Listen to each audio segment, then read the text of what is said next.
ढेंकानाल जिला परजंग थाना अंचल शनिवार विलंबित राति एपरि एक अभावन दृश्य देखा मिली। परजंग ब्लॉक लोधनी ग्राम सुनारी साहि शनिवार विलंबित राति दुर्बृत्त मैंने पृथक पृथक दुईटी घरे पशि कलाकना बुलाई लुटि नहीं लक्षाधिक टंकार सुना गहना बोली सूचना मिली। घरे पशि लुटिबा पुणी एमानक आक्रोशर शिकार होई मां झियो लहुलुहाण होई मेडिकल चिकित्सित हेबा अंचलवासी मनरे आंदोलित करिछि।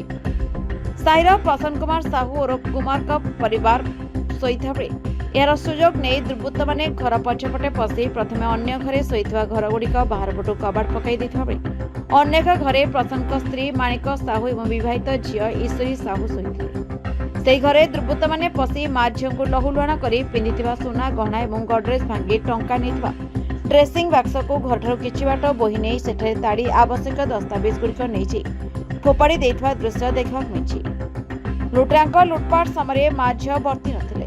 एमानक आक्रमण मां झील गुरुतर क्षताक्त होई राताराति भुवनेश्वर एक घरे हस्पिटाल भर्ती होइतिबा सूचना मिली।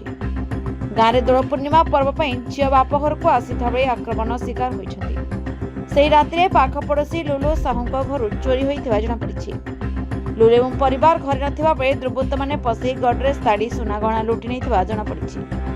रातिरे खबर पाई पुलिस साहिरे पहुंची तदंत जारी रखिछथि।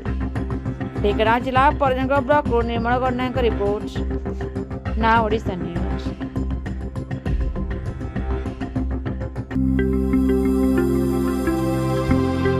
लेटेस्ट न्यूज अपडेट पाई www.nowodisha.com को लॉगिन करंतु।